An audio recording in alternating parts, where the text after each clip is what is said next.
Bismillahirrahmanirrahim. Nahmaduhu wa nusalli ala rasulil karim. Assalamu alaikum, урматтуу мусулман бир туугандар. Эң биринчиден сиз бизди жараткан Аллах субхана ва таалага чексиз мактоолор болсун. Жана сиз биздин сүйүктүү Мухаммад саллаллаху алейхи ва салламга салам салаваттар болсун. Алхамдулилlah, Аллах субхана ва таала сиз бизди мусулман кылып жаратып койду, мумун кылып жаратып койду. Эми Аллах субхана ва таала өзүнүн Кур'ани Кариминде, Ыйык Кур'анында мумундардын сыпатын баяндайт. Эми сиз биздин сыпатыбызды карап көрөйлү, ошол Аллах айткан сыпатка дал келеби же келбейби? Мен ошол Куранды сиздерге азыр окуп которуп берсем. Аузу биллахи минеш шайтанир раджим.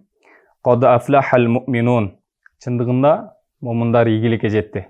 Аллах субхана ва таала момундарды ийгиликке жетти деп айтты. Эми кайсыл момундар ийгиликке жетти? Кийинки аятында Аллах субхана ва таала баяндап жатат. Аллазина хум фи салатихим хашиун. Чындыгында ал ийгиликке жеткен момундар өз намазында коркуп окушат.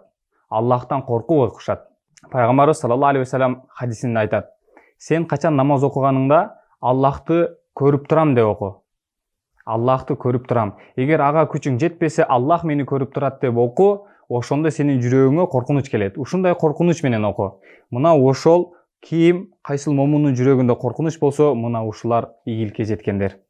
Кайра башка сыфатты айтып жатат: "Валлазина хум анил лагви му'ридун." Чындыгында алар бекер сөздөн жүз үйрүшөт. Алар бекер сөз сүйлөшпөйт. Сүйлөшсө керектүү, өзүгө пайда, эртең акыретке пайда жете турган сөздү сүйлөшөт. Башка бир кийинки аятта: "Валлазина хум лиз-закати фаилун." Чындыгында алар өздөрүнүн зекеттерин беришет. Аллах субхана ва таала элге кыйынчылык кылган жок. Кимдин күчү жете турган болсо, зекетке күчү жете турган болсо, ал зекет берет. Ким зекетке акчасы жетпесе, ал зекет бербейт.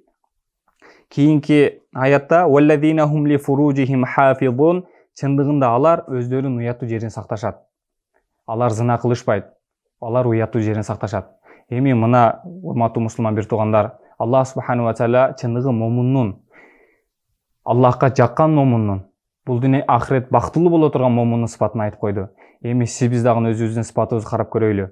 Эгер ушул сыпаттар сиз бизде бар боло турган болсо, демек сиз да, биз да иншаллах бактылуу инсандардан болобуз.